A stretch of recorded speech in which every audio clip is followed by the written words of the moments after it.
NFTs are more likely to make you a millionaire over the next couple of years compared to the stock market or any other industry for that matter. But the real question is, what is an NFT? And why are people paying millions of dollars for pictures of monkeys on the internet?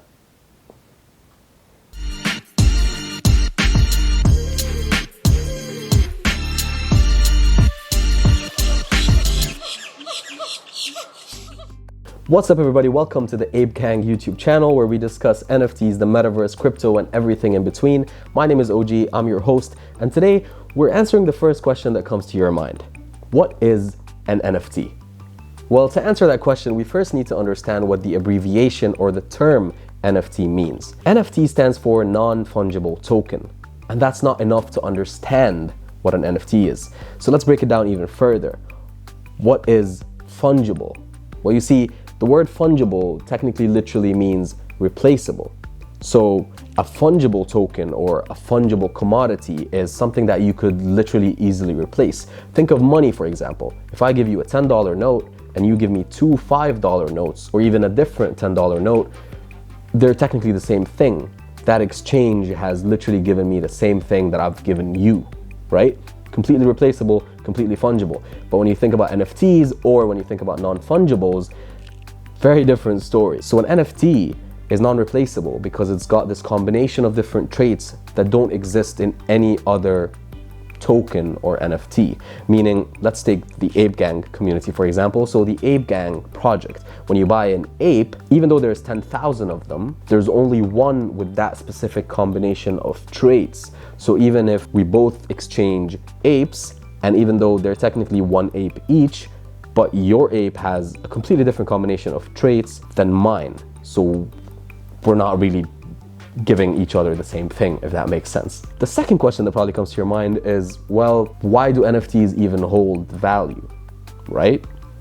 Can't I just right-click, save the image? Can't I just take a screenshot? That's the beauty of NFTs. You see, NFTs are technically contracts on the blockchain, meaning you could literally identify the owner of an NFT through the blockchain, meaning you could never really pretend like you own an NFT. Even if you screenshot it and make it your profile picture on all social media platforms, I could literally just look at the blockchain and tell you, yeah, you're lying, that's not yours, that belongs to someone else. And then when you come to the argument of why not just take a picture of it and then just post it online and, you know, try to sell that picture that I took of something I'd never paid money for to make money, think about it this way. If you walked into a museum and you took a picture of the Mona Lisa or any artwork with your phone, you couldn't really then sell that picture for millions of dollars. But in theory, the museum can sell that painting or that work of art for millions of dollars because they own the actual real asset. So that is what an NFT brings to the space. It identifies that they belong to you,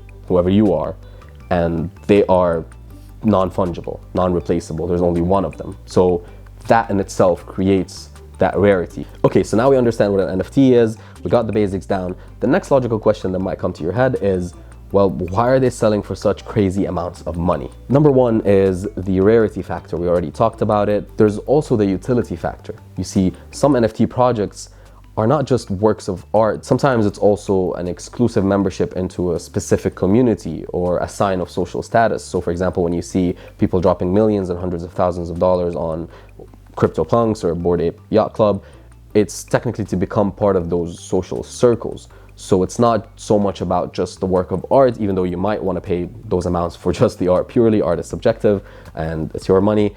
But most of the time, when it comes to utility, people are actually paying to enter these social circles or communities. There's also the utility factor when it comes to bigger projects. So for example, you might pay large amounts of money on an NFT because that NFT then becomes rare in the future when that studio or that project builds either a metaverse or a game on the blockchain. And those NFTs either become, you know, items in the game or even characters or skins in the game. So think about it, it's almost like buying a Fortnite skin before Fortnite was even made. That is the utility that you sometimes get in NFTs. There's also tons of utility in other projects. Like, people have sold music albums, people have sold early access into projects, beta access into apps that haven't even launched yet. NFTs are just crazy, but it's like the good kind of crazy. And NFTs have been around since 2014. They're only really seeing this new influx of attention or this bull run because of all these key figures and celebrities that are now starting to pay attention.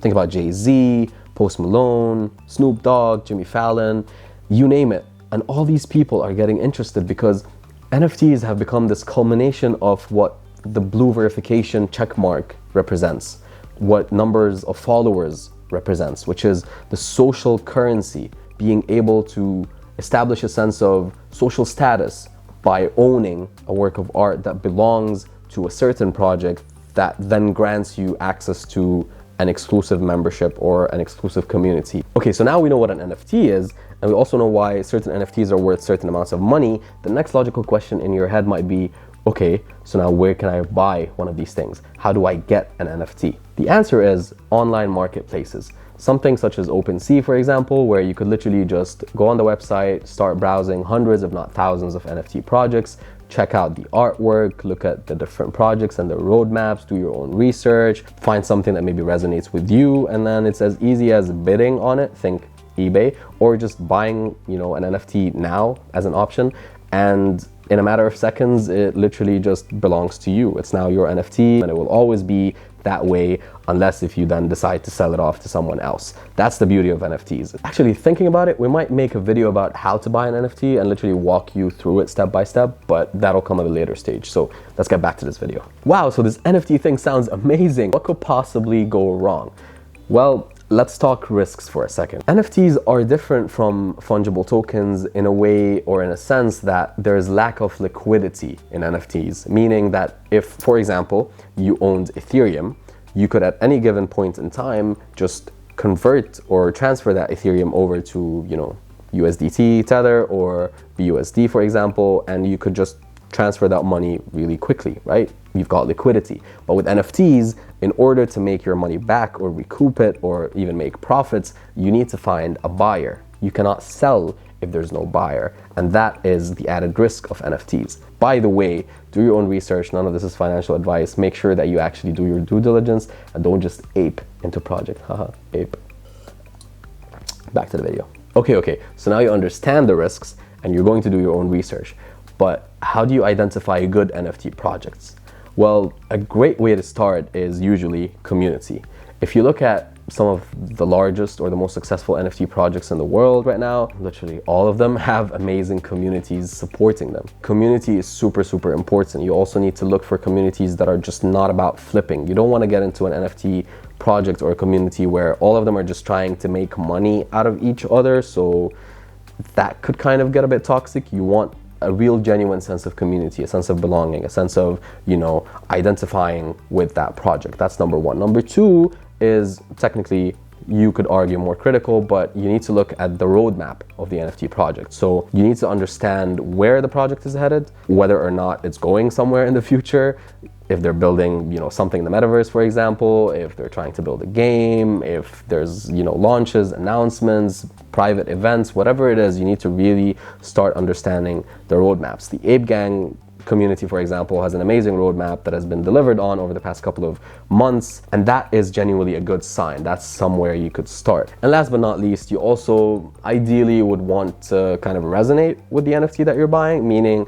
don't buy something if you think it looks ugly just because you want to be part of the community. Try to buy something that you're actually happy with, something that you'd be proud of flexing on social media, having as your profile picture, because that way at least, even if the project fails, even if, everything goes to dust, you'd at least be content with the fact that you thought it looked good. And if you won't take my word for it that this whole thing is huge, just look at the numbers. The math never lies. OpenSea has crossed over 10 billion US dollars in sales volume. And if you look at the projects at the very top of, all-time sales, wink wink, Ape Gang is on top of that list, you can really see the volume and the amount of trades and how many people are buying and selling these NFTs. And that goes to show how much that space has grown and how much more room it has to grow moving forward. Sure, there's a lot of hype and craze around NFTs, and yes, I understand if maybe you're worried you might get stuck in the middle if all of this dies out, but rest assured, NFTs are not going anywhere anytime soon. Even with the fluctuation and the volatility of the market, you see big players are getting into the space. Everyone's trying to get a head start in the metaverse, and the way that many brands are doing it is through NFTs. So you see Nike, for example, Nike. is just signing or trying to sign a patent for digital clothing to get into the metaverse as NFTs. Think about walking into one of their stores in the metaverse, picking up a pair of shoes and owning that as an NFT. Think about items in games like World of Warcraft or RuneScape or whatever it is, and those items are NFTs. And now once you own them, they're technically yours. Full ownership, again, on the blockchain. The potential is limitless, and brands are just getting started. You see McDonald's just did a recent NFT giveaway. You see Facebook has renamed themselves into Meta. Windows is getting involved. Everyone wants to be part of this space because you can really see the progression. The natural evolution of social media or digital social currency is in the direction of NFTs, because once we cared about blue checks and numbers of followers, in the future, we might care about NFTs or profile pictures or which exclusive membership or club or whatever it is that we belong to. And that's the beauty of NFTs. And that brings us to the end of this video. If you learned something new today, please make sure that you like, subscribe, and turn the notification bell on so that you can watch these videos when we put them out moving forward. And if you've got any more questions that you want answered, make sure you drop them in the comment section below and we'll get to them in the upcoming future videos. It's been a pleasure. See you in the next episode. Peace.